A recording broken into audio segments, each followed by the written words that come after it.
وعلى آل سيدنا محمد كما صليت على إبراهيم وعلى آل إبراهيم في العالمين إنك حميد مجيد. قال الله تبارك وتعالى في كلامه المجيد: أعوذ بالله من الشيطان الرجيم. بسم الله الرحمن الرحيم. إن في خلق السماوات والأرض واختلاف الليل والنهار لآيات لأولي الألباب الذين يذكرون الله قياما وقعودا وعلى جنوبهم ويتفكرون في خلق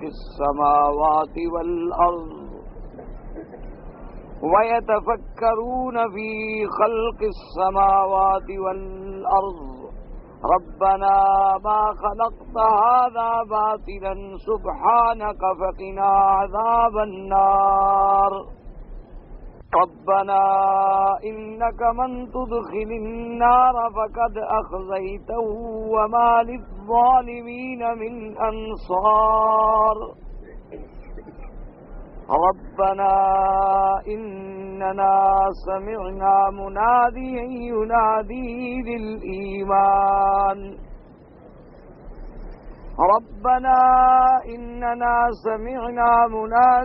ينادي للإيمان أن آمنوا بربكم فآمنا. ربنا فاغفر لنا ذنوبنا وكفر عنا سيئاتنا وتوفنا مع الأبرار. ربنا وآتنا ما وعدتنا على رسلك ولا تخزنا يوم القيامة إنك لا تخلف الميعاد. ان آیات مبارکہ میں آل عمران کی آیات ہیں. اللہ تبارک و تعالی نے اپنی کمال قدرت، کمال علم اور قدرت کاملہ پر دلائل کا ارشاد اور ذکر فرمایا ہے. جیسا کہ الحمدللہ ہم نے سابقہ آیات میں جو اسی صورت آل عمران کی آیات ہیں پڑھا، اللہ تبارک و تعالی نے اہل کتاب کے غلط عقائد کا، غلط اعمال کا، غلط سوچ کا ذکر فرمایا تھا کہ اہل کتاب ایسے ہیں کہ ہم نے ان سے جو وعدہ لیا تھا، جو عہد لیا تھا کہ جو اللہ کا حکم اترے لوگوں تک پہنچاؤ اور کسی سے حق کا مسئلہ نہ چھپاؤ، لیکن انہوں نے اللہ کے وعدے کو اپنے پشت کے پس پشت ڈال دیا اور حق بات چھپاتے رہے، اللہ کے احکام میں تبدیلی کرتے رہے، اللہ کی کتابوں میں تحریف کرتے رہے. اور ان کے بعد یہ بھی ذکر تھا حضور صلی اللہ علیہ وعلا آلہ وصحابہ وسلم کے ایمان لانے والوں کے لیے ہدایات تھیں کہ ان یہودیوں کی ایک عادت تو یہ تھی کہ حق بات چھپاتے، یعنی حضور صلی اللہ علیہ وسلم کی مکمل صفت جو ہے وہ تورات میں موجود تھی.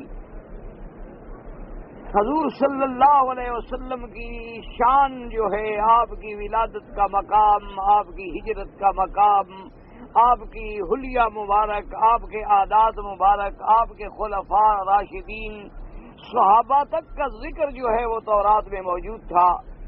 لیکن یہود جو تھے یہ بغض کی بنا پر، عناد کی بنا پر لوگوں سے وہ بات چھپاتے رہے. اور اسی طرح جو احکام ہیں خداوندی، ان میں بھی اہل کتاب نے تبدل کیا، تغیر کیا اور احکام کو بدل ڈالا. اللہ کی کتاب میں تحریف کر ڈالی، تحریف لفظی بھی کر ڈالی، معنوی بھی کر ڈالی. کہیں کہیں تو پورے لفظ بدل ڈالے اور کہیں یہ ہے کہ اپنے مقصد کا معنی بدل ڈالے.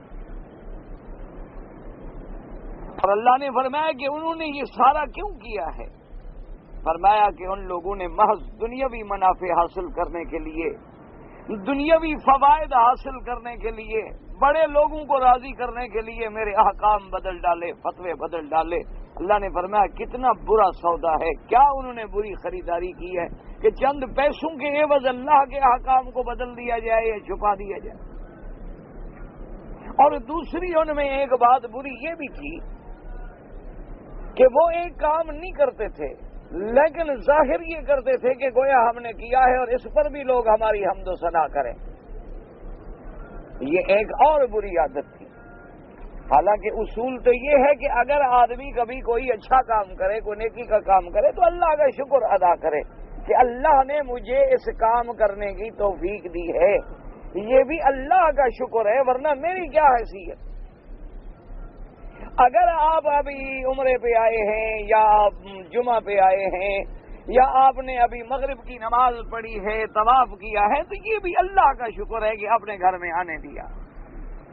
ورنہ اگر ایک بندہ بھی ناراض ہو تو اپنے گھر میں نہیں آنے دیتا، ایک بھائی بھی ناراض ہو تو اپنے گھر میں داخل نہیں ہونے دیتا. اگر اللہ ناراض ہو تو اس کے گھر میں کون آ سکتا ہے؟ تو یہ تو اس کا کرم ہے کہ بادشاہوں کا بادشاہ، آسمانوں زمینوں کے مالک نے ہم جیسے گناہگاروں کو اجازت دی کہ ہم گھر میں آ جائیں. یہ تو اس کا کرم ہے، نہ کہ اس میں کوئی ہمارا کمال ہے. تو چاہیے تو یہ تھا کہ اگر ہم کوئی نیک کام کرتے تو اللہ کا شکر کرتے، نہ کہ اس کو ریا میں، سمعت میں، شہرت میں بدل دیتے. اور یہ تو یہودی تو ایسے بدبخت تھے کہ کام بھی نہیں کیا، اچھا عمل بھی نہیں کیا، لیکن چاہتے ہیں کہ لوگ ہمارا حمد بھی کریں، تعریف بھی کریں. اللہ تبارک و تعالی نے ان کی یہ بھی مذمت بیان کی.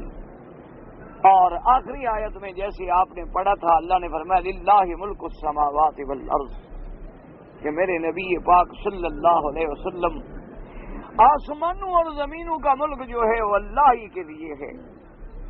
ساری کائنات کا مالک جو ہے وہ اللہ ہے، خالق جو ہے وہ اللہ ہے، متصرف جو ہے وہ اللہ ہے، ہر چیز پہ قدرت رکھنے والی ذات جو ہے وہ اللہ کی ہے. تو اس لیے آپ ان اعمال کا کوئی فکر نہ کریں، ان کے ہاتھ میں کیا ہے، سب کچھ تو اللہ کے ہاتھ. تو چونکہ ذکر آ گیا تھا اللہ تبارک و تعالیٰ کی وحدانیت کا، اللہ تبارک و تعالیٰ کے کمال ملک کا، تو اس کے بعد پھر اسی ضمن میں اللہ نے ان آیات میں ارشاد فرمایا ہے اس پر ادلہ اور دلائل. کیونکہ کوئی دعویٰ قرآن میں ایسا نہیں ہے جس پر اللہ نے دلیل پیش نہ کی.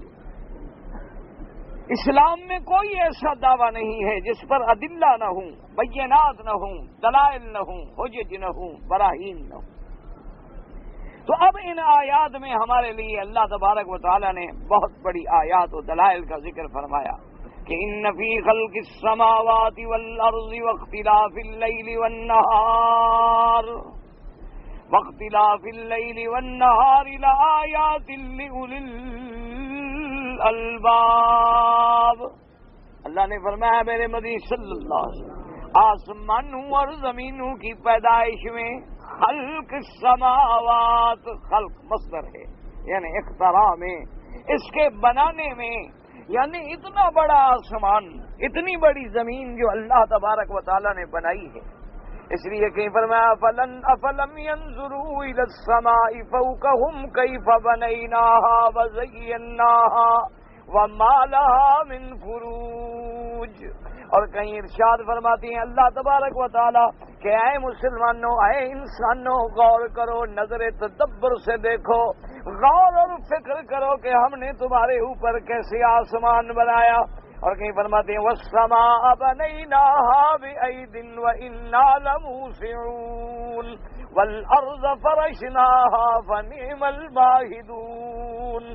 اور کسی آیت میں فرمایا فَلَا يَنظُرُونَ إِلَى الْإِبِلِ كَيْفَ خُلِقَتْ وَإِلَى السَّمَاءِ كَيْفَ رُفِعَتْ وَإِلَى الْجِبَالِ كَيْفَ نُصِبَتْ وَإِلَى الْأَرْضِ كَيْفَ سُطِحَتْ. اللہ نے فرمایا بندو غور کرو، دیکھو، تدبر کرو، آسمانوں اور زمینوں کو میرے مالک نے کیسے پیدا فرمایا کہ جب اس کی نمونہ بھی کوئی نہیں تھا، مثال بھی کوئی نہیں تھی، وجود بھی کوئی نہیں تھا.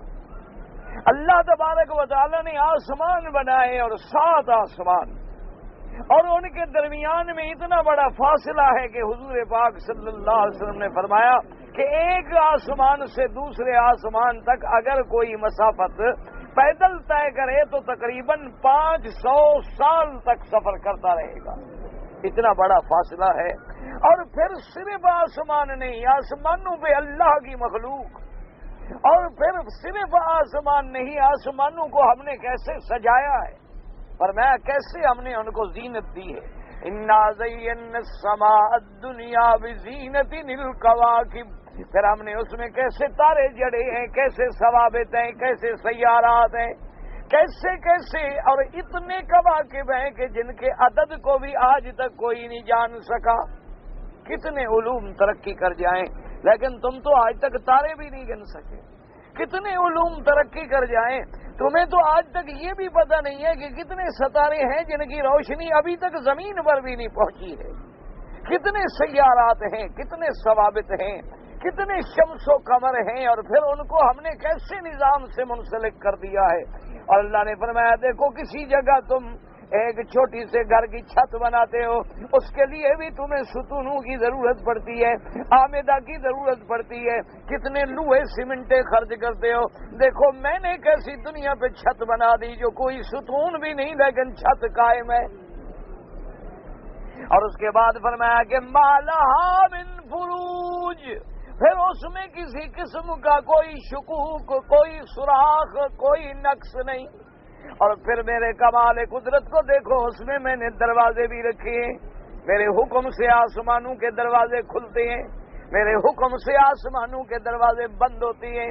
اس لیے صحیح حدیث مبارک میں ہے کہ ہمارے آقا سرکار مدینہ رحمت للعالمین صلوات اللہ وسلام اللہ علیہ، اللہ کے کروڑوں صلاۃ و سلام، جب میرے مدنی سرکار معراج پہ تشریف لے گئے، صحیحین کی حدیثوں میں موجود ہے کہ جب آسمان کے قریب پہنچے حضرت جبریل علیہ السلام نے آواز دی. اندر فرشتوں نے پوچھا کہ من تم کون ہو؟ اس نے کہا انا جبرائیل، میں اللہ کا فرشتہ جبرائیل ہوں. کالا من معکا، تمہارے ساتھ کون ہے؟ کالا محمد الرسول اللہ، میرے ساتھ محمد مصطفیٰ ہے. کالا حل بعث الیہ، کیا آپ کو آسمانوں پر اللہ نے بلایا ہے؟ جبریل علیہ السلام نے کہا کہ آپ بلایا ہے. حضور فرماتے ہیں ثم یفتح لا، اس کے بعد پھر دروازہ کھولا گیا، پھر میرے مدنی اندر تشریف لے گئے. تو آسمانوں میں دروازے میں نے بنا دیے، آسمانوں کے دروازے میرے حکم سے کھلتے ہیں. ملائکہ جب نیچے آتے ہیں یا ملائکہ جب اوپر جاتے ہیں، اور جب میں آسمانوں سے پانی برساتا ہوں تو پھر بھی میں دروازے کھول دیتا ہوں. یاد رکھیں ایک پانی تو وہ ہوتا ہے جو بادلوں سے برستا ہے، یعنی وہ ہے جس کو قرآن خود ذکر کرتا ہے انتم منزلتموہ من المزن ام نحن المنزلون، کیا ان بادلوں سے پانی تم برساتے ہو کہ ہم برساتے ہیں؟ ایک پانی تو وہ ہے جو بادلوں میں ہے، جو پانی کے ذرات کو لے کر اوپر جا کے جمع ہوتے ہیں اور پھر اس کا جو ہے شکل ارض سے تعلق ہوتا ہے اور پانی برستا ہے. اور ایک پانی وہ ہے جو براہ راست آسمانوں سے اللہ برساتے ہیں. وَنَزَّلْنَا مِنَ السَّمَاءِ مَاءً مُبَارَكًا، اللہ فرماتے ہیں ہم نے اتارا آسمانوں سے برکت والا پانی. اور اسی طرح جب نوح علیہ السلام کی قوم پہ عذاب آیا وہاں بھی اللہ فرماتے ہیں فَفَتَحْنَا أَبْوَابَ السَّمَاءِ بِمَاءٍ مُنْهَمِرٍ، ہم نے حکم دیا کہ دروازے کھولو، آسمانوں کو پانی برسنے دو. اور زمینوں کو حکم دیا وَفَجَّرْنَا الْأَرْضَ عُيُونًا فَالْتَقَى الْمَاءُ عَلَىٰ أَمْرٍ قَدْ قُدِرَ، اور ہم نے زمینوں کو حکم دیا کہ زمینیں بھی اپنے چشمے پانی کے نکالیں باہر. آسمانوں کا پانی اترا، زمینوں کا پانی نکلا. جب پانی ایک ہو گئے تو اللہ کے عذاب کا فیصلہ مکمل ہو گیا اور پوری اس وقت جو آبادی تھی غرق ہو گئی. تو آسمانوں میں دروازے ہیں، آسمانوں میں اللہ نے کواکب رکھے ہیں، اور بعض کواکب و سیارات تو آسمانوں سے نیچے ہیں، بہت نیچے ہیں، جیسے چاند ہے یہ تو بہت نیچے ہے، یہ آسمان کے اندر نہیں جڑا ہوا ہے. اسی طرح حضرت ابن عباس کا قول ہے قنادیل معلقۃ بین السماء والارض، آپ نے فرمایا یہ چاند جو ہے یا اس قسم کے ثوابت و سیارات یہ ایسے ہیں جیسے کسی قندیل میں اللہ نے لٹکا دیے ہوں، یعنی جیسے تم اپنے گھروں میں قندیلیں اور اپنے فانوس لٹکاتے ہو، اسی طرح اللہ نے اپنی قدرت سے ان کو لٹکا دیا ہے.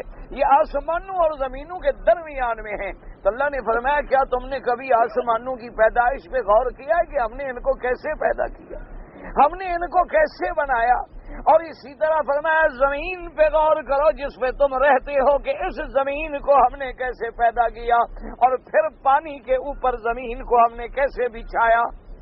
اس لیے فرمایا ان فی خلق السماوات والارض واختلاف اللیل والنہار، اللہ فرماتے ہیں آسمانوں پہ نظر ڈال، اور بعض علماء نے فرمایا صرف آسمان نہیں، یوں سمجھو کہ تمام بلندیوں کے پیدا کرنے والا بھی خدا، اور تمام پستیوں کے پیدا کرنے والا بھی خدا، آسمانوں کے پیدا کرنے والا بھی خدا، اور زمینوں کے پیدا کرنے والا بھی خدا ہے۔ اور فرمایا واختلاف اللیل والنہار، اور میرے بندے اختلاف لیل و نہار، رات اور دن کے اختلاف پہ غور کر۔ یاد رکھو اختلاف کے دو معنی ہوتے ہیں، ایک تو اختلاف ہے نا جو ہمارے یہاں آپس میں جھگڑا ہو گیا، یہ بھی اختلاف ہے، یا اچھا ایک مسئلے میں اختلاف ہو گیا کہ رائے بدل گئی، ایک عالم کی رائے یہ ہے اور ایک عالم کی رائے یہ ہے، وہ بھی اختلاف۔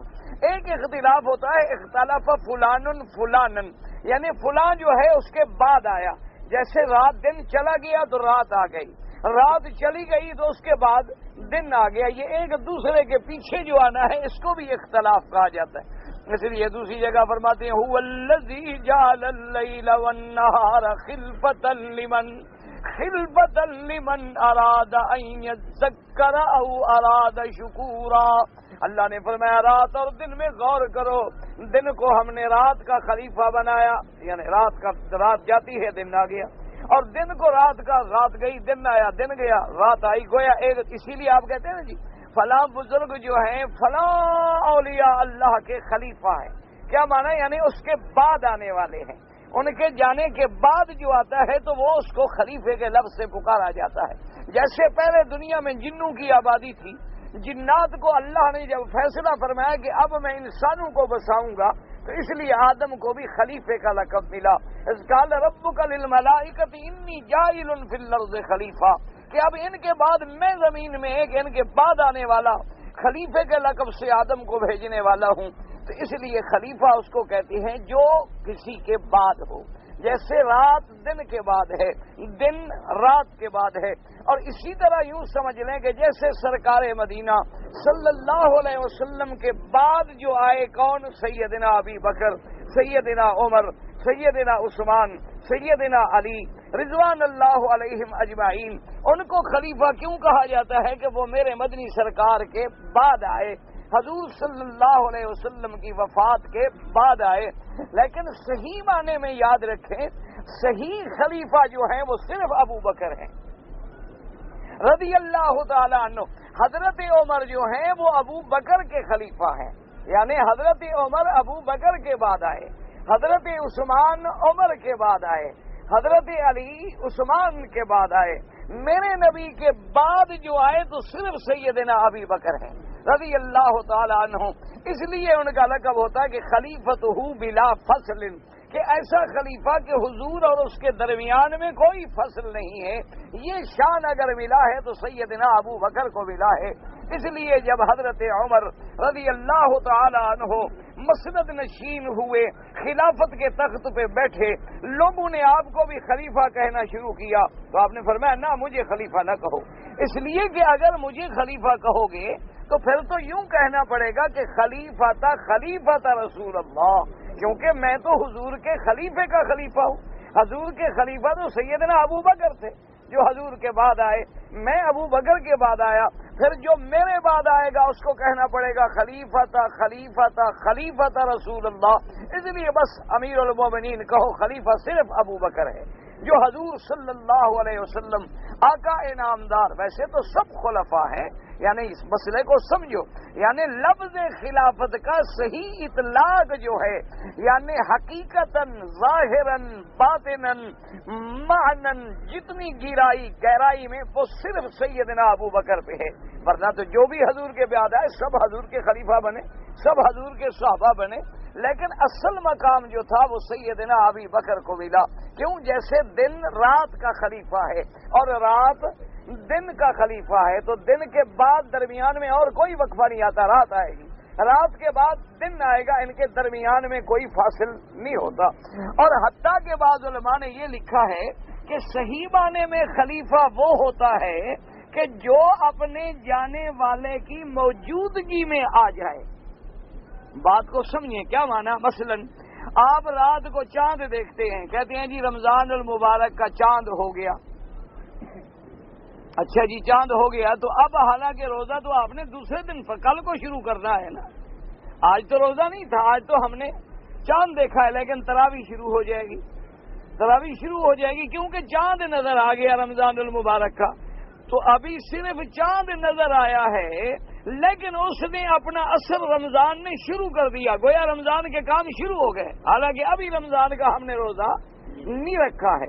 اسی طرح دیکھیں کہ اب آپ روزہ رکھ رہے ہیں, تو جب صبح صادق ہوگی تو کھانا پینا بند ہو جائے گا, یعنی ساری رات آپ کھا رہے ہیں, پی رہے ہیں, سب کچھ ہے. لیکن جب صبح صادق ہوگی تو اب کھانا بھی بند, پینا بھی بند, میاں بیوی کا مباشرت بھی بند, ہر چیزیں بند ہو گئی, روزہ ہمارا شروع ہو گیا. حالانکہ دن ہونے میں تو ابھی کم از کم 1.5 گھنٹہ دیر ہے, کیونکہ صبح صادق ہونے کے بعد بھی سورج نکلنے میں تو ابھی تقریباً 1 گھنٹہ 25, 1 گھنٹہ 30, 1.5 گھنٹہ, اس سے کبھی زیادہ کبھی کم ہو سکتا ہے. لیکن ابھی رات موجود ہے, لیکن دن نے اپنا اثر رات کی موجودگی میں دکھانا شروع کر دیا کہ روزہ ہمارا شروع ہو گیا, کھانا پینا ہمارا بند ہو گیا. حالانکہ دن ابھی نہیں ہوا. روزہ دن کو ہوتا ہے, رات کو کبھی نہیں ہوتا ہے. ابھی روزہ تو مغرب کا غروب ہوگا, سورج ڈوبے گا اور روزہ ختم ہوگا, اور رات شروع ہوگی سورج ڈوبنے کے بعد, اور دن شروع ہوگا سورج نکلنے کے بعد. یعنی اسلام کا دن جو ہے, انگریز کا 12 بجے رات کو شروع ہوتا ہے. انگریزی دن جو ہے یا تاریخ جو ہے وہ تو رات کو 12 بجے بدلتی ہے, کیونکہ ہر کام وہ اندھیرے میں کرنا چاہتا ہے. ہر کام جو ہے ان کا, چونکہ ڈاکو نے کوئی دن میں کام تھوڑا کرنا ہوتا ہے. ڈاکو ہمیشہ جب بھی ڈاکہ مارے گا جب لوگ سو رہے ہوں گے, اس لیے وہ تبدیلی لاتا ہے. جیسے سرداروں کے 12 بج جاتے ہیں, اسی لیے ان کے بھی 12 رات کو بج جاتے ہیں. اسلام یہ کہتا ہے کہ نہیں, غروب شمس ہو گیا رات ہو گئی, رات شروع ہو گئی, سورج طلوع ہو گیا دن ہو گیا. تاریخ کا تعلق طلوع و غروب کے ساتھ ہے, نہ کہ تمہارے اپنے عقل و قاعدے کے ساتھ ہے کہ کبھی رات کو 12 بجے کر دو, کبھی اچھا جی 1 گھنٹہ گھڑیوں میں آگے کر دو, اچھا کبھی 1 گھنٹہ گھڑیوں میں پیچھے کر دو, اور پھر دعویٰ کرتے ہیں کہ ہمارا حساب دیکھو جی برابر ہے. کیا حساب, مٹی برابر ہے, کبھی گھڑی کو آگے کر رہے ہو, کبھی گھڑی کو پیچھے کر رہے ہو. تو حساب تمہارا کیسے برابر ہے؟ تمہاری تو کوئی چیز بھی برابر نہیں ہے. تمہیں تو ایک وہم ہو گیا ہے برابر ہونے کا, اس کو برابری نہیں کہتے. یہ ویسے وہ ایک دفعہ مثال مشہور ہے نا کہ ایک عالم تقریر کر رہے تھے, تو ایک انگریز نے انہیں ایک اعتراض لکھا. اس نے کہا کہ میں آپ کے ملک میں آیا ہوں اور میں نے یہاں دیکھا ہے عجیب قومیں ہیں, کوئی کالا ہے, کوئی گورا ہے, اور کوئی جناب متوسط گندم گونڈ رنگ کا ہے, اور کوئی آپ کا بڑے قد کا ہے, کوئی چھوٹے قد کا ہے, کوئی کیسا ہے, کوئی کیسا ہے. ہماری قوم دیکھو مجال ہے سب کا ایک رنگ ہے. تو قومیں تو وہ ہوتی ہیں, نسل تو وہ ہوتی ہے جو ایک رنگ ہو, دور سے پہچانا جائے کہ فلاں قوم ہے. تو اس لیے قومیں تو ہماری ہیں کہ ایک رنگ ہے سب کا, کوئی فرق نہیں. 200, 2000, 10,000 آدمی کھڑا کر دو, یہ کیا ہے تمہارے 10 طالب بھی ایک دوسرے سے نہیں ملتے, یہ کسی کی شکل اور ہے, کسی کی شکل اور ہے, تو یہ کیا ہے؟ تو انہوں نے فرمایا بالکل اچھی بات ہے, آپ نے اعتراض تو کیا ہے. انہوں نے کہا اچھا اب یوں دیکھو, اگر ہم 100 اعلیٰ نسل کا گھوڑا کھڑا کریں تو اس میں فرق ہوگا؟ تو اس نے کہا جی ہاں اس میں تو ہوگا. انہوں نے کہا کوئی کمیت ہوگا, کوئی سفید ہوگا, کوئی ابلک ہوگا, کوئی کیسا ہوگا. اور اگر 1 لاکھ گدھا کھڑا کریں سب ایک جیسے ہوں گے. بجال ہے ان میں کبھی فرق آ جائے. کبھی آپ نے گدھے میں فرق دیکھا؟ بالکل. اور اس کے بعد ایسا احمق جانور آپ نے زندگی میں نہیں دیکھا ہوگا گدھا. اسی لیے اللہ پاک نے قرآن میں جو گدھا کی مثال دی ہے, کوئی ایسے تو نہیں دی, کوئی حکمت ہے نا. اللہ نے فرمایا کہ جو علماء حق چھپاتے ہیں وہ تو ایسے ہیں جیسے گدھے.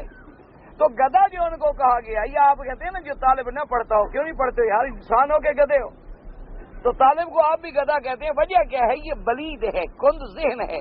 ایسا کم عقل جانور دنیا میں اللہ نے پیدا نہیں کیا. یہ ایسا بے وقوف جانور ہے کہ اس پر آپ بوجھ لادنا شروع کر دیں, یعنی اس پر آپ بوجھ رکھیں 1 من 2 من 10 من 20 من, یہ مر جائے گا, بیٹھ جائے گا, لیکن آواز نہیں نکالے گا جب آپ بوجھ لاد رہے ہوں گے. یہ وہیں بیٹھتا جائے گا, بیٹھ جائے گا, مر جائے گا, لیکن آواز، اور جب اکیلے کھڑے ہوں گے بغیر کسی بوجھ کے تو آوازیں دے گا. حالانکہ ہر عقل مند جانور پہ جب بوجھ پڑے گا تو چیخے گا نا. کسی پر بوجھ لا دو کہ نہیں بھی میں مر جاؤں گا یار، میں نہیں اٹھا سکتا، مہربانی کرو کم کرو. یہ ایسا بات یعنی بے وقوف ہے کہ اس پر آپ بوجھ لاتے جائیں، یہ بیٹھ جائے گا، یہ وہی سو جائے گا، اس بوجھ کے نیچے دب جائے گا لیکن آواز نہیں لگائے. اور اس کو اکیلا کھڑا کر دو، جنگل میں کھڑا ہوگا، کوئی بوجھ نہیں، کچھ نہیں، لگے ہیں آوازیں کر رہے. اور اسی طرح جب آپ اس کو کہیں کہ آگے جاؤ، یہ پیچھے جائے گا. اور اس کو کہیں کہ آپ پیچھے، اس لیے آپ نے دیکھا ہوگا کبھی کشتی پہ، کشتی وغیرہ پہ، جہازوں پہ، کاروں پہ، گاڑیوں پہ آپ نے دیکھا ہے گدھے کو چڑھاتے ہوئے، وہ پیچھے کھینچتے ہیں تو جلدی سے چڑھ جاتا ہے. اگر کشتی کی طرف کھینچے آپ تو سوال پیدا نہیں ہوتا، مر جائے گا نہیں چڑھے گا. تو یہ اس کی عقل کی دلیل ہے. تو اس لیے آپ سوچیں کہ ہر چیز میں اللہ تبارک و تعالیٰ نے فرمایا کہ غور تو کرو، اختلاف اللیل والنہار، کہ اب دیکھو کہ رات ہے ابھی لیکن روزے کا کام شروع ہو گیا. تو خلیفہ وہ ہوتا ہے کہ دن جو ہے رات کا خلیفہ ہے. ابھی رات کھڑی تھی اور دن کے اپنا اس نے کنٹرول شروع کر دیا. تو اصل خلیفہ وہ ہوتا ہے جو اس کی موجودگی میں آ جائے. یہ شان بھی صرف سیدنا ابو بکر کو ملی ہے کہ ابھی میرے مدنی سرکار اپنے گھر میں موجود ہیں، ابھی باحیات ہیں. حضور نے فرمایا کہ نماز، انہوں نے کہا حضور ابھی نماز نہیں ہوئی، لوگ آپ کی انتظار میں ہیں. آپ نے فرمایا مرو ابا بکر فلیصلی بالناس، ابو بکر کو کہو کہ میرے مصلی پہ کھڑا ہو جائے اور نماز پڑھائے. یعنی حضور کی زندگی میں حضور کے مصلی پہ آنے والا کون ہے؟ ابو بکر ہے. تو لہذا یہ لفظ خلیفہ جو ہے اس کا اطلاق جتنا سیدنا ابو بکر پہ ہے اور کسی پہ نہیں ہو سکتا. انہیں اللہ نے فرمایا کہ غور کرو، واختلاف اللیل والنہار، کہ کبھی دن ہے کبھی رات ہے. اچھا، بعض علماء نے فرمایا کہ اختلاف کا معنی یہ بھی ہے کمی اور زیادتی، یعنی کہیں کم ہو گیا کہیں زیادہ ہو گیا، یہ بھی تو اختلاف ہے نا. کیا معنی کہ کبھی رات بڑی ہے اور دن چھوٹا ہے، کبھی دن بڑا ہے اور رات چھوٹی ہے. قطب شمالی جو ہے اس کے قرب اور بعد کو دیکھا جائے گا. قطب شمالی سے جتنا قریب ہوں گے یا جتنے بعید ہوں گے اسی طرح دن پہ اثرات مرتب ہوں گے. کبھی دن بڑا ہو گیا کبھی رات بڑی ہو گئی. اسی طرح صیف اور شتاء میں دیکھا جائے گا، یعنی سردیوں میں اور گرمیوں میں، کہ دن بڑا ہو رہا ہے رات چھوٹی ہو رہی ہے، رات بڑی ہوتی جا رہی ہے اور دن چھوٹا. تو یہ بھی اختلاف ہے، واختلاف اللیل والنہار. اور اسی طرح علماء نے فرمایا کہ اس کا یہ بھی اختلاف ہے، ایک آئے تو اندھیرا چھا جاتا ہے اور ایک آئے تو روشنی چھا جاتی ہے. علماء نے فرمایا اس میں یہ بھی اختلاف ہے کہ ایک آئے تو ہمارے آرام کا ذریعہ بنتا ہے اور ایک آئے تو ہمارے کام کا ذریعہ بنتا ہے. کہ اللہ نے رات ہمارے آرام کے لیے بنا دی ہے اور دن ہمارے کام کے لیے بنا دیا ہے، اور رات کی ظلمت کو ہمارے سکون کا ذریعہ بنا دیا ہے. آپ دیکھیں نا کہ دن میں سونا چاہیں تو آپ کھڑکیاں بند کرتے ہیں، پردے لٹکاتے ہیں، اندھیرا ہو جائے تاکہ مجھے نیند آئے. تو اللہ نے ایک ایسا نظام بنایا ہے کہ جب سورج ڈوبنے کا وقت قریب آئے گا جانور بھی اپنے گھر کی طرف چل پڑیں گے، پرندے بھی اپنے گھونسلے کی طرف اڑیں گے، ہر آدمی اپنے گھر کی طرف لوٹے گا خود بخود. ورنہ اگر آپ اپنی نیند کے اوقات مقرر کریں تو نظام عالم درہم برہم ہو جائے. ایک آدمی سو رہا ہوگا، ایک اٹھ رہا ہوگا، ایک جاگ رہا ہوگا، ایک بیٹھ رہا ہوگا، ایک کھڑا ہوگا، ایک غسل خانے میں نکل رہا ہوگا، ایک پھر تیار کر رہا ہوگا. تو کسی کو چاہے اللہ نے ایسا نظام بنا دیا ہے کہ پورے پرندے سو رہے ہیں، جانور سو رہے ہیں، حتیٰ کہ بڑے سے بڑا سخت مریض کیوں نہ ہو رات کا ایک حصہ ایسا بھی آ جاتا ہے اسے بھی سکون میسر آ جاتا ہے. تو اس لیے اللہ نے فرمایا اس اختلاف پہ غور کرو، واختلاف اللیل والنہار. اور جب یہ اندھیرا ہوتا ہے تو تمہیں کچھ خرچ نہیں کرنا پڑتا، اور جب پھر میں صبح صادق بھیج کے پھر سورج نکال کے پوری دنیا کو منور کر دیتا ہوں. تم ایک گھر میں بجلی جلاتے ہو تو خرچہ گنو، بل گنو کتنا ادا کرتے ہو، اور میں سارے عالم کو منور کر دیتا ہوں، سارے عالم پہ روشنی پھیلا دیتا ہوں. کبھی تم نے اس پہ بھی غور کیا؟ ان فی خلق السماوات والارض واختلاف اللیل والنہار لآیات لأولی الالباب. اور اس آیت میں لفظ آیا آیات. یاد رکھو آیات کا کیا معنی؟ آیات کا معنی معجزات. اللہ نے جتنے نبیوں کو معجزات دیے وہ بھی آیات. وَلَقَدْ آتَيْنَا مُوسَىٰ 9 آيَاتٍ بَيِّنَاتٍ، اللہ نے فرمایا ہم نے موسیٰ علیہ السلام کو 9 کھلی نشانیاں دی تھی. تو معجزات پر بھی لفظ آیات کا اطلاق ہے. اچھا، آیات قرآن جو ہیں، جو آیتیں ہم پڑھ رہے ہیں، ان پر بھی آیات کا اطلاق ہے. اور آیت کا معنی دلیل اور نشانی بھی ہے. آیت کا معنی دلیل اور نشانی بھی ہے. اللہ نے فرمایا کہ ان چیزوں میں جب غور کرو یہ سب نشانیاں ہیں، لیکن کن لوگوں کے لیے؟ ان فی ذالک لآیات لأولی الالباب. الباب جمع ہے لب، لب معنی مغز.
اللہ نے فرمایا اس میں نشانیاں ہیں، لیکن کن کے لیے؟ جو عقل والے، جو عقل والے ہیں، جن کو ہم نے عقل دی ہے.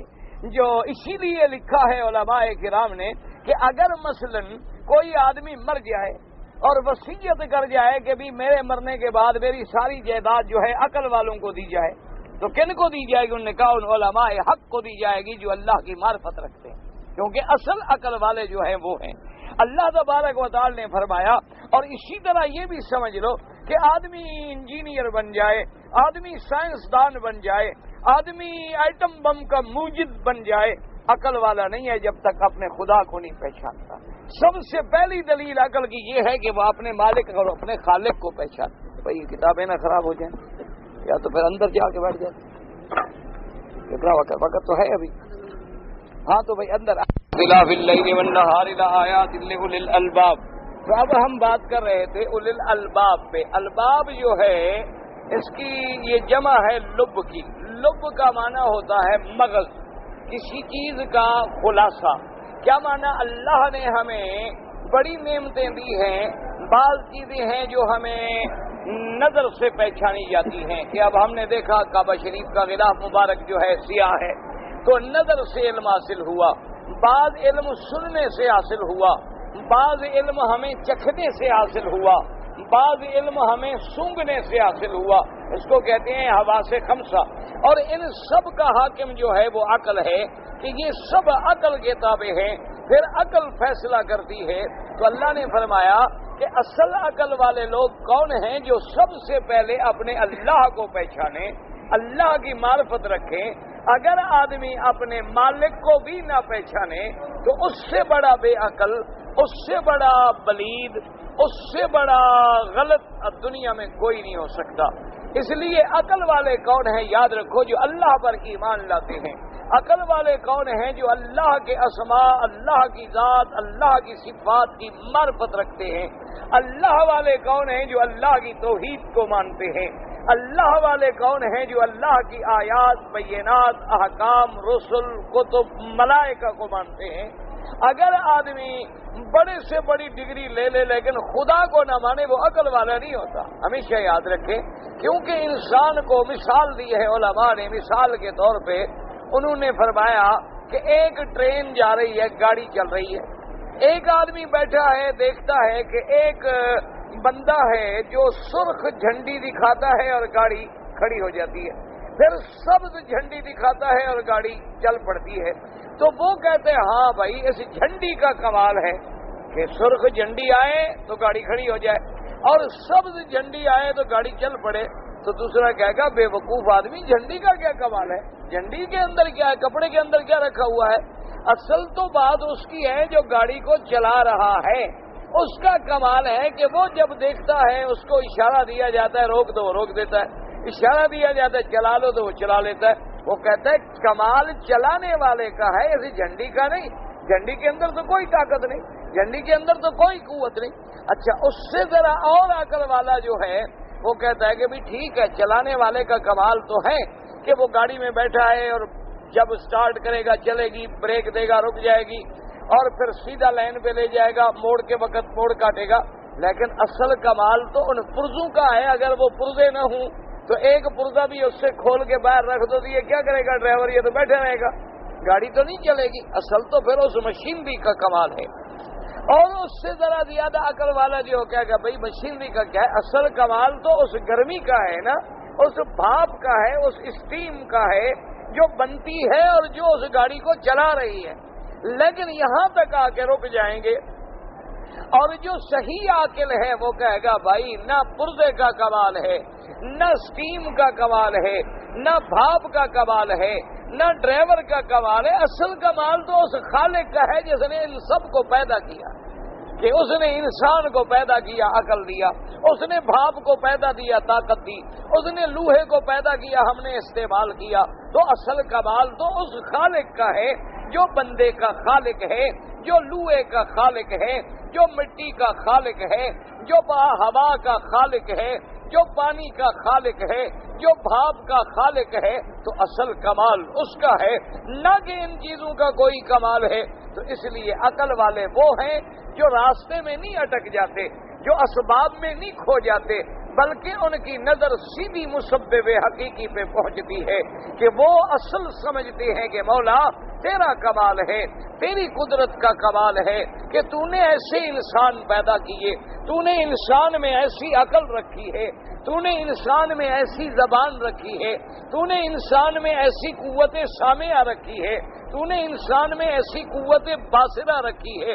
ایک ہی ماں باپ کے بیٹے ہیں، ایک عقل کی انتہاؤں کو چھو رہا ہے، ایک بے وقوفی کی انتہاؤں پہ پہنچا ہوا ہے، ایک عالم ہے، ایک جاہل ہے، ایک عابد ہے، زاہد ہے، ایک فاسق ہے، فاجر ہے، ایک وہ ہے کہ جس کو دیکھ کے والدین کی آنکھیں ٹھنڈی ہو جائیں، ایک وہ ہے جس کو دیکھ دیکھ کے والدین جل جائیں، حالانکہ ایک ہی ماں باپ کی اولاد ہیں، ایک ہی نطفے سے پیدا ہوئے ہیں، ایک ہی گھر میں تربیت لی ہے۔ لیکن اصل جب بندہ غور کرے گا تو جو مسلمان ہوگا، جس پہ اللہ راضی ہوگا، اس کی نظر فوراً اپنے خدا پہ پہنچے گی، اللہ کی ذات پہ پہنچے گی، اللہ کے صفات پہ پہنچے گی۔ اور جس پہ اللہ ناراض ہوگا وہ کبھی کہے گا ہاں جی آج بارش اس لیے برسی ہے کہ ہاں ثقل ارض زیادہ ہو گیا۔ نجومی کہے گا ہاں آج فلاں تارا جو تھا نا، فلاں کوكب جو تھا، نو فلاں فی نو فلاں، فلاں سیارے میں چلا گیا اس لیے بارش ہو گئی۔ اور جو مسلمان ہوگا، اس لیے حدیث پاک میں آتا ہے ایک دن بارش ہوئی، میرے آقا رحمت للعالمین سرکار مدینہ صلی اللہ علیہ وآلہ آلہ واصحابہ وسلم نے ارشاد فرمایا، آپ نے فرمایا آج کتنے لوگ ہیں جن کا ایمان بڑھ گیا اور آج کتنے لوگ ہیں جو کافر ہو گئے؟ تو صحابہ نے فرمایا حضور ہمیں بات سمجھ نہیں آئی۔ آپ نے فرمایا بارش ہوئی، بعض کہیں گے مطرنا بنوء کذا و کذا، آج بارش اس لیے ہوئی ہے کہ فلاں سیارہ جو ہے، فلاں ستارہ جو ہے فلاں برج میں چلا گیا، کافر ہو گئے۔ اور بعض کہیں گے مطرنا بفضل اللہ، بھئی اللہ کا فضل ہے، اللہ کی رحمت ہے، اللہ نے مہربانی فرمائی ہے، اللہ نے ہماری نمازیں سن لی، اللہ نے ہماری دعائیں سن لی، ہم نے بارش کے لیے درخواستیں کی، فریادیں کی، اللہ راضی ہو گئے، اللہ نے کرم فرما دیا، اللہ تبارک و تعالیٰ نے اپنی رحمت اتار دی، تو ان کا ایمان بڑھ جائے گا۔ کیوں؟ یاد رکھو، اگر بارش کا تعلق ستاروں سے ہے تو چلو ستاروں کا خالق کون ہے؟ اگر بارش کا تعلق ہواؤں سے ہے کہ ہوائیں چلتی ہیں مونسون کی اور دریاؤں سے وہ پانی لے کے اوپر جاتی ہیں اور بادل بنتے ہیں، تو چلو ان مونسون ہواؤں کا خالق کون ہے؟ ان سمندروں کا خالق کون ہے؟ ان دریاؤں کا خالق کون ہے؟ تو پھر درمیان میں اٹکنے کے بجائے آدمی سیدھا اپنے اللہ تک کیوں نہ پہنچے؟ اس لیے فرمایا کہ ان میں نشانیاں تو ہیں، لیکن ہیں ان لوگوں کے لیے جو عقل والے ہیں۔ عقل والے کون ہیں؟ ایمان والے۔ عقل والے کون ہیں؟ العالم باللہ۔ عقل والے کون ہیں؟ اللہ کی معرفت رکھنے والے۔ عقل والے کون ہیں؟ اللہ کی ذات کو پہچاننے والے۔ عقل والے کون ہیں؟ اللہ کی صفات پر ایمان رکھنے والے۔ اور اس کے بعد اللہ تبارک و تعالی نے فرمایا الذین یذکرون اللہ قیاما وقعودا وعلی جنوبہم ویتفکرون فی خلق السماوات والارض ربنا ما خلقت هذا باطلا سبحانک فقنا عذاب النار۔ آگے اللہ نے فرمایا کیوں بندہ کہتا ہے مولا تو نے فرمایا ہے کہ عقل والے، اب عقل والوں کو ہم کیسے ڈھونڈیں؟ ہمیں تو ساری دنیا کہتی ہے کہ ہم عقل والے ہیں، ہر آدمی کہتا ہے میں عقل والا، یہ کہتی ہے میں عقل والا، وہ کہتا ہے میں عقل والا، ہر مذہب والے کہتے ہیں ہم عقل والے ہیں، تو میرا مولا ہم کیسے پہچانے؟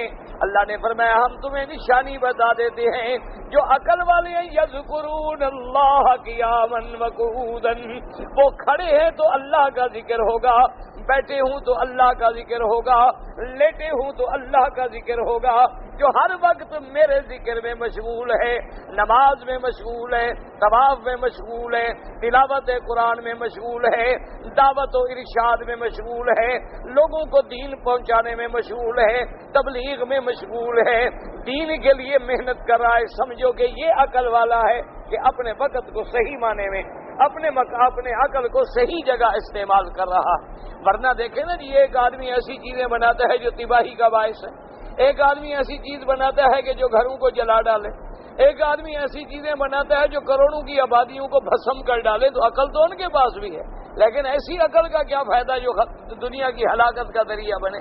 عقل تو وہ ہوتی ہے جو لوگوں کی آبادی کا ذریعہ بنے، عقل وہ ہوتی ہے جو تعمیر کا سبب بنے، عقل وہ ہوتی ہے جو بندوں کی ہدایت کا ذریعہ بنے۔ ایسے فرمایا الذین یذکرون اللہ قیاما وقعودا وعلی جنوبہم، جو کھڑے ہوں تو اللہ کا ذکر ہے۔ بعض علماء نے فرمایا کہ اگر آدمی کھڑے ہو کر نماز نہیں پڑھ سکتا، مثلا مریض ہے، اسی سے استدلال کیا کہ بیٹھ کے بھی نماز پڑھنا جائز ہے، اگر بیٹھ کے نہیں پڑھ سکتا لیٹ کے بھی نماز پڑھنا جائز ہے۔ اور بعض علماء نے فرمایا کہ مطلق ذکر مراد ہے، ہر چیز کے لیے کچھ شرائط ہیں، لیکن اللہ کا ذکر ایسا ہے، مسجد ہے کھڑے ہو بیٹھے ہو، وضو ہے وضو نہیں ہے، گھر بیٹھے ہو دکان پہ بیٹھے ہو تجارت میں جہاں بھی بیٹھے ہو اللہ کا ذکر کرو۔ اس لیے حکم ہے یا ایھا الذین آمنوا اذکروا اللہ ذکرا کثیرا، اے ایمان والو اللہ کا ذکر کرو، ذکر کرنا بہت جتنا کر سکتے ہو۔ اور فرمایا وَيَتَفَكَّرُونَ فِي خَلْقِ السَّمَاوَاتِ وَالْأَرْضِ، اس لیے حکم ہے کہ اللہ کی ذات میں غور نہ کر، اللہ کی صفات میں غور کرو، اللہ کی قدرتوں میں غور کرو، اللہ کی نشانیوں میں غور کرو۔ اور یہ اللہ کی نشانیوں میں غور کرنا جو ہے، یہ ایک گھڑی اگر غور کرو تو ایک رات کی نفلی عبادت سے زیادہ بہتر ہے۔ اس لیے حدیثوں میں آتا ہے حضرت عبداللہ ابن عمر رضی اللہ تعالیٰ عنہما اپنے گھر سے باہر چلے جاتے، کبھی قبرستان پہ نظر ڈالتے، کبھی ویرانوں پہ نظر ڈالتے، اور پھر کہتے اینا اہلکا، اے قبروں والو اب کہاں ہو، کہاں ہیں تمہارے اہل و عیال، کہاں ہیں تمہارے وہ دنیا کے نشے، کہاں ہیں وہ تمہارے دنیا کے آرام۔ حضرت علی رضی اللہ تعالیٰ عنہ کہ جب قبرستان سے گزرتے اللہ تبارک و تعالیٰ کے نبی کی سنت کے مطابق فرماتے السلام علیکم یا دار قوم مؤمنین انا انشاء اللہ بکم لاحقون انتم السابقون ونحن الاثر. یہ کہنے کے بعد کہتی ہے قبرستان والو تمہاری بیویاں شادی کر چکی, تمہارے بچے جوان ہو گئے, تمہارے گھروں میں اب اور آباد ہو گئے, تمہاری زمینوں پہ دوسرے لوگ آ گئے ہیں, دیکھ لو سب کچھ فنا ہو گیا, ایک اسی کی ذات باقی ہے. کل شیء ہالک الا وجہہ, اللہ نے فرمایا ہر چیز قابل ہلاک ہے. کل من علیہا فان ویبقی وجہ ربک ذی الجلال والاکرام. اللہ نے فرمایا میری قدرت میں غور کرو, کبھی رات ہے کبھی دن ہے, کبھی ظلمت ہے کبھی روشنی ہے, کبھی سکھ ہے کبھی دکھ ہے, کبھی عزت ہے کبھی ذلت ہے, کسی کو اونچا کر رہا ہوں کسی کو نیچا کر رہا ہوں, کسی کو دے رہا ہوں کسی سے چھین رہا ہوں, کسی کو میں نے چاہا تو بلندیوں پہ پہنچا دیا, کسی کو چاہا تو بلندیوں سے پستیوں میں گرا دیا, تاکہ میری قدرت پہ غور کرو. اور جو غور کر کے مان گئے وہ کامیاب ہو گئے. اس لیے فرمایا کہ جب غور کرتے ہیں تو کہتے ہیں ربنا ما خلقت ھذا باطلا, اے رب ہم نے تیری علامات صفات میں غور کیا ہے, ہمارا ایمان ہے کہ تو نے یہ کارخانہ ایسے تو نہیں بنایا کہ بلا فائدہ بنایا, نہ نظام ہے کہ یہ دنیا دار الامتحان ہے اور آگے دار الجزا ہے. تم ایک دکان بناتے ہو تو مقصد ہے, ایک گھر بناتے ہو تو مقصد ہے, ایک مکان بناتے ہو تو مقصد ہے, ایک کارخانہ لگاتے ہو تو مقصد ہے. تو اللہ نے یہ سارا کارخانہ بس ایسے بنا دیا کہ کھاؤ پیو جو مرضی ہے لوٹو جاؤ مزے کرو, بس کوئی پوچھنے والا بھی نہیں ہوگا. نہ, یہ دار الابتلاء ہے, یہ دار الامتحان ہے اور آگے دار الجزا ہے. اس لیے وہ کہتے ہیں ربنا ما خلقت ھذا باطلا سبحانک فقنا عذاب النار. تو سمجھ آ گئی کہ یہ دنیا ایک دار الامتحان ہے, اصل دار الجزا دار الآخرت ہے. وہ کہتے ہیں پاک ہے تیری ذات, ہمیں جہنم کے عذاب سے بچا لے, ہمیں جہنم کے عذاب سے بچا لینا. اب ایمان پکا ہو گیا, دار الآخرت پہ بھی یقین ہو گیا, سزا جزا پر بھی یقین ہو گیا. اس لیے وہ اقرار کرتے ہیں اور یہ کہتے ہیں کہ ربنا ما خلقت ھذا باطلا سبحانک فقنا عذاب النار. ربنا انک من تدخل النار فقد اخزیتہ, اے رب ہمارے جس کو تو نے جہنم میں داخل کیا تو بس اس کو تو نے ذلیل کر دیا. وما للظالمین من انصار, اور نہیں ہوگا کوئی کافروں کے لیے مشرکوں کے لیے مددگار. اللہ میاں ہمیں جہنم سے بچانا, کیونکہ اگر تو نے جہنم میں ڈال دیا تو اس سے بھی بڑی کوئی رسوائی ہے, تو نے تو پھر اس کو رسوا کر دیا, اس ذلت کی اس کی حد ہو گئی. اور اس کے بعد کہتے ہیں ربنا اننا سمعنا منادیا ینادی للایمان, اے ہمارے رب ہم نے سنا ندا کرنے والا پکارنے والا دعا دے رہا ہے, پکار رہا ہے. ینادی للایمان, کیوں بلا رہا ہے؟ ان آمنوا بربکم, یہ بلانے والے کون ہیں؟ محمد الرسول اللہ. پکارنے والے کون ہیں؟ محمد الرسول اللہ. ساری دنیا کو دعوت دے رہے ہیں کہ آؤ لوگو آمنوا بربکم, اپنے رب پر ایمان لے آؤ. فآمنا, مولا ہم نے تیرے نبی کی بات مان لی, ہم نے تیرے بھیجے ہوئے پیغمبر کی بات مان لی. میرا مولا ہم تم پر بھی ایمان لے آئے, تیرے رسول پر بھی ایمان لے آئے, تیری کتابوں پر بھی ایمان لے آئے. ہم نے سب کچھ قبول کیا جو تیرے پیغمبر نے فرمایا ہے. جب ہم ایمان لے آئے ہیں تو اب ہماری درخواست بھی سن لے. ربنا فاغفر لنا ذنوبنا, اے رب ہمارے گناہ معاف فرما دے, ہماری خطائیں معاف فرما. وکفر عنا سیئاتنا, اور ہم نے جو برائیاں کی ہیں ان کو مٹا دے. وتوفنا مع الابرار, اور اللہ ہمیں نیکوں کے ساتھ موت دینا. کیا مانا؟ نیکیوں پہ موت دینا. جب نیکی پہ موت آئے گی تو نیکوں کے ساتھ ملیں گے، اگر برائی پہ موت آئے گی تو برے لوگوں کے ساتھ ملیں گے۔ اس لیے دعا کریں وَتَوَفَّنَا مَعَ الْأَبْرَارِ رَبَّنَا وَآتِنَا مَا وَعَدتَّنَا عَلَىٰ رُسُلِكَ وَلَا تُخْزِنَا يَوْمَ الْقِيَامَةِ، اے رب ہمیں وہ دے جو تو نے اپنے رسولوں کی زبان مبارک کے ذریعے ہم سے وعدہ کیا ہے، اور ہمیں یقین ہے کہ تو دے گا۔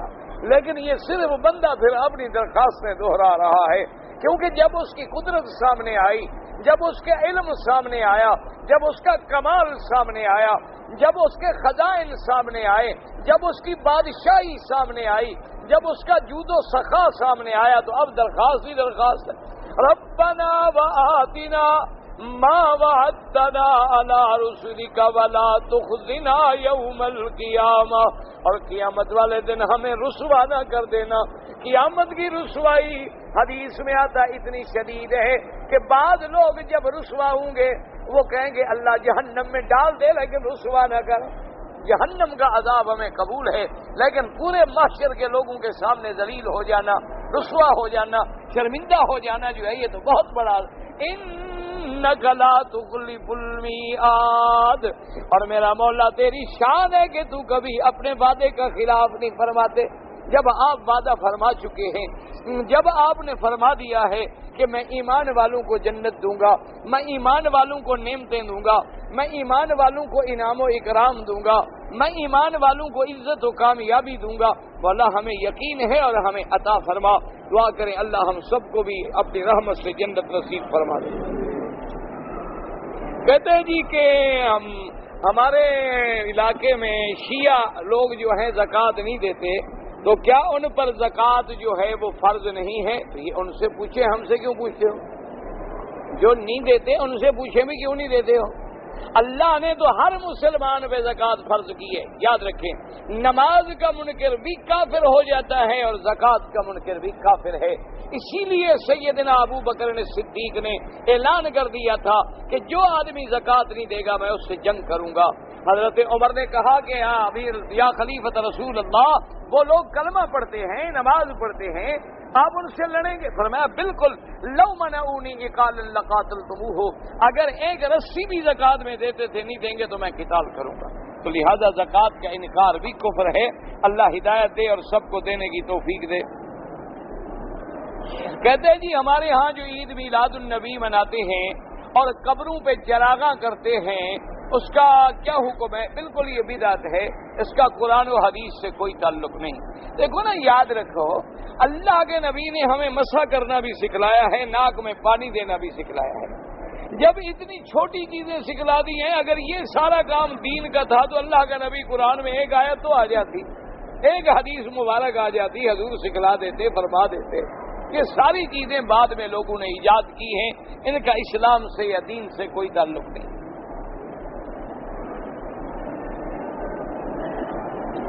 اسی طرح اگر حضور کا نام آئے اور انگوٹھے چومنا، یہ بھی خالص بدعت ہے، اس کا دین سے کوئی تعلق نہیں۔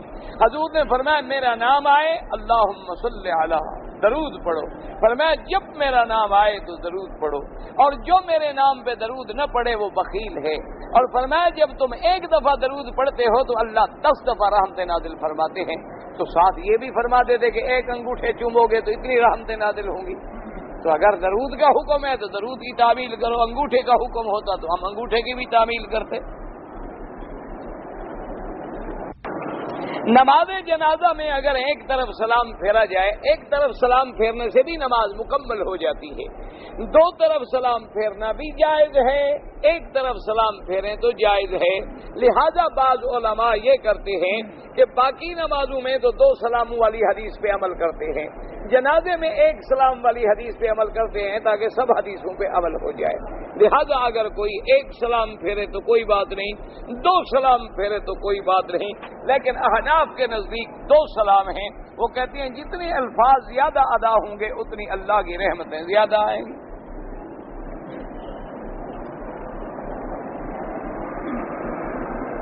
بنگلہ دیش میں بھئی الحمدللہ وہاں بھی اللہ کے دین کے لیے گئے تھے اور اللہ ان لوگوں کو جزائے خیر دے۔ ہم نے تو بہرحال یہ محسوس کیا ہے کہ ہم لوگوں سے زیادہ ان میں ایمان بھی ہے، دین بھی ہے، علماء سے محبت بھی ہے، تڑپ بھی ہے. اللہ پاک ان کے بلائیں اور مصیبتیں رفع فرمائیں، اور اللہ تبارک و تعالیٰ مسلمانوں کو اور زیادہ سے زیادہ اپنے دین سے محبت دیں. یعنی حیران ہوں گے، اتنے بڑے بڑے مدرسے تو ہم نے کبھی کسی اور ملک میں نہیں دیکھے. 5-5 ہزار طالب، 10-10 ہزار طالب، 15-15 ہزار طالب ایک مدرسے. مدرسہ ہے خدا جانے معلوم ہوتا ہے کہ ایک شہر ہے علیحدہ. تو یہ جو دین کا شوق ہے اور جذبہ ہے، اللہ پاک ان کو سلامت رکھے. باوجود ہے کہ غریب لوگ ہیں، مسکین ہیں، لیکن دین اتنا ان کے اندر ہے ہم سوچ نہیں سکتے کہ جلد سے 50-50 ہزار آدمی آ کے بیٹھا ہو دین سننے کے لیے، اور ظہر سے بیٹھے اور رات کا 1 بج جائے، نہ چائے پیے، نہ روٹی کھائی، نہ پانی ہے، نہ کچھ. حیران ہوتا ہے آدمی ان کے جذبے کو دیکھ کر. اللہ تبارک و تعالیٰ سے بس دعا ہی کر سکتے ہیں، اور تو ہم انہیں کیا بدلہ دے سکتے ہیں. ایک آدمی 3 مہینے نماز نہیں پڑھ سکا، وہ مر گیا. بہرحال اللہ تبارک و تعالیٰ اگر توبہ کر کے مر گیا ہے تو اللہ تبارک و تعالیٰ اس کی توبہ کو منظور فرمائے، اور اگر نہیں کی تو معاملہ پھر اس کے اور اللہ کے درمیان میں ہے. اللہ تبارک و تعالیٰ چاہیں تو معاف فرما دیں، کیونکہ شرک ایسی بلا ہے جو معاف نہیں ہوتی، باقی ہر گناہ پر معافی مل سکتی ہے. بہرحال تو کیونکہ اس نے آمدن بھی نہیں چھوڑی، اس بیچارے نے پتہ ہے بیماری میں تھا، بے ہوشی میں تھا، ہوش نہیں تھا، حالات کیا تھے. جب تک ساری تفصیل سامنے نہ ہو تو آدمی کوئی بات نہیں کہہ سکتا.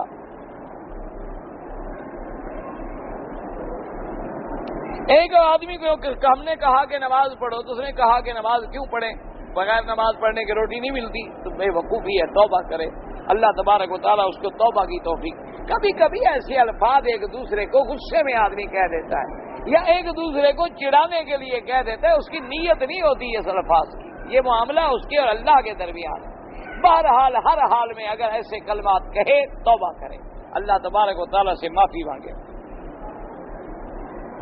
3 بڑے لڑکوں کے لیے درس کے بعد آپ دعا کریں کہ تینوں لڑکے مر جائیں. کیوں بھائی؟ دعا کرو اللہ تینوں کو ہدایت دے.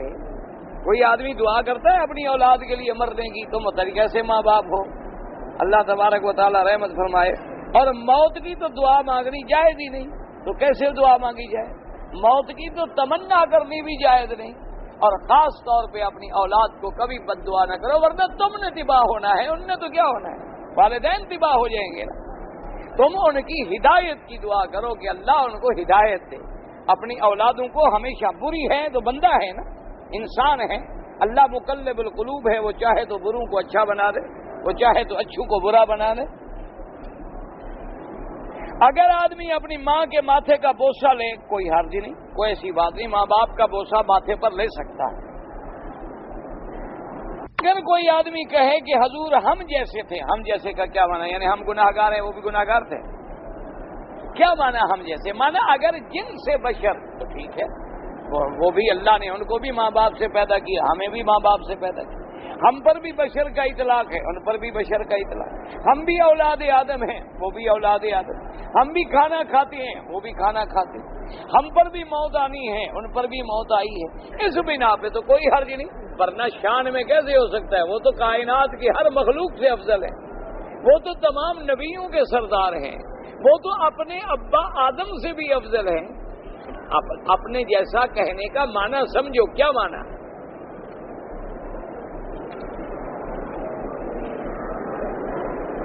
اگر کوئی آدمی فوت ہو گیا، طواف کرنا ہے، وصیت کی ہے تو ٹھیک ہے. اس نے کہا عمرے کے بارے میں بھی والدین کے لیے کر سکتے ہیں. جتنے عمرے کریں ہر میں سر منڈانا پڑے گا، بالکل منڈانا پڑے گا. بال ہوں نہ ہوں اس طرح پھروانا ہوگا. اگر طواف صفا کرتے وضو ٹوٹ جائے، چھوڑ دو، وضو کر کے پھر پورا کرو. ہم لوگ جو ہیں وتر کی 3 رکعتیں پڑھتے ہیں، اور یہاں کے لوگ جو ہیں وہ 1 رکعت پڑھتے ہیں. کوئی بات نہیں، وہ بھی حدیث میں موجود ہے، وہ بھی حدیث میں موجود ہے. کوئی ایسے جھگڑے والا مسئلہ ہی کوئی نہیں. باقاعدہ کوئی حدیث کی کتاب کھول کے اس میں آپ کتاب الصلاۃ میں وتر کا باب دیکھ لیں انشاءاللہ، خاص طور پہ سنن النسائی میں اور بھی احادیث کی کتابوں میں، تو تمام طریقے جو ہیں موجود ہیں. الحمدللہ سب حضور کے طریقے پہ چل رہے ہیں. لڑنے جھگڑنے کا کوئی مسئلہ نہیں. لڑو اس سے جو شریف پڑھتا ہی نہیں. جو 3 پڑھتا ہے اس کو پڑھنے دو، جو 1 پڑھتا ہے اس کو پڑھنے دو. ان کو کچھ نہ کہو، ان کو نہ چھیڑو، یہ پڑھ تو رہے ہیں نا. اس کے ساتھ دونوں مل کے جاؤ. جو باہر کھڑا رہتا ہے نہ 1 پڑھتا ہے نہ 3 پڑھتا ہے، اس سے لڑائی جھگڑا کرو. جو اندر آ گیا اس کو بخش دو، اس کو پڑھنے دو اللہ کے لیے، نہ لڑاؤ ان کو. اگر کوئی مسئلہ جلدی میں پیش آ جائے تو جلدی میں استخارہ کرنے کا کیا طریقہ ہے؟ 2 رکعت پڑھ کے دعا مانگ کے بس چلے جا، اللہ کو منظور ہوگا تو ہو جائے گا، اگر تیرے حق میں خیر نہیں تو کام خود بخود رک جائے گا۔ اگر قرآن پاک کے اوراق پھٹ جائیں تو اس کو دفن کر دیں، کسی دریا میں ڈال دیں، پانی میں ڈال دیں، کسی ایسی جگہ جہاں پاؤں نہ آئے، بے ادبی نہ ہو، بس۔